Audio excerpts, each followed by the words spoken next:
I know, hi. You can't hide in that rehearsal room forever. It's too late. I see you.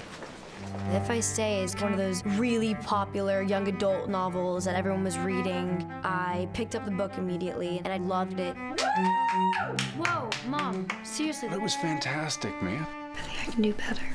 There had been a question that had sort of been inside of me for years, and it was, sort of, what would you do if you were hovering between life and death? There's a real-life car accident. It happened to some friends of mine sort of several years before, and that was the thing that sort of had put that question in my mind. So I thought, there's no way they're ever going to make this into a film, no way. And then it just kind of landed with the right people.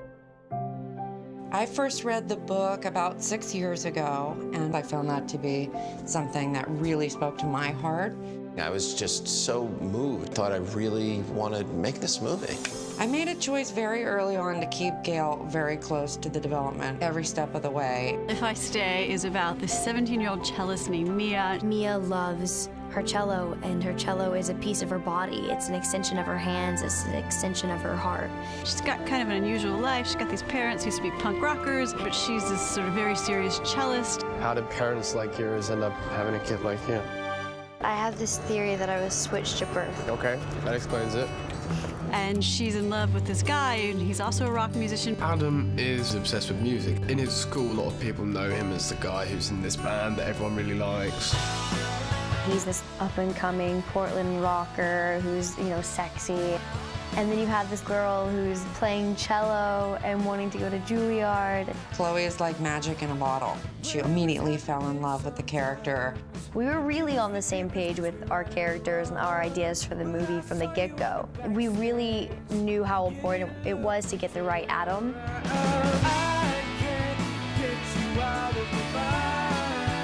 Jamie's a rock star. What you see in this movie is him performing. That's his voice, that's his guitar.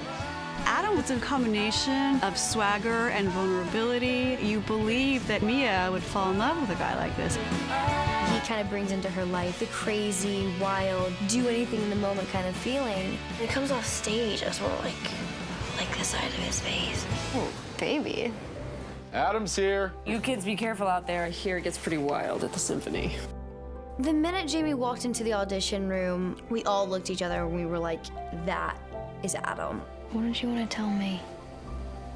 Today was awesome.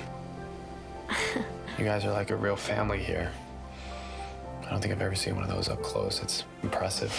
I read the script, I really liked it, and I think that we have all the things in the movie that so many fans loved about the book. Liana Liberato, the young actress who plays Mia's best friend, you know, she came in and auditioned, and like, I was like, uh-oh, I'm crying at the audition. Let's cast that girl. You better not turn into one of those girlfriends who only speaks in the first person plural. We love the winter. We never use deodorant. We only like quinoa. Before Adam comes along, it's really just Mia and Kim. Kim is the type of friend that people should aspire to be, because she's incredibly dedicated and she sticks up for her friend and she's there until the end. This is my favorite picture of you. You were so happy that day. And no matter what, that's the way I'm always gonna remember you. The really cool thing about the script is that every single character has an arc, no matter how big or how small. You don't really see that in a lot of films. Great, let's bring Chloe in. R.J. came aboard as the director, and he really just got it on such a deep cellular level. RJ told me that he wanted to come into the movie from the perspective that some heavenly force was watching down and kind of guiding the movie. One of the first things I said, I don't want this to be about visual effects. I don't want it to be about a character who walks through walls. I want it to be as grounded and real and emotional as possible. You're not gonna lose me. Adam, I love you.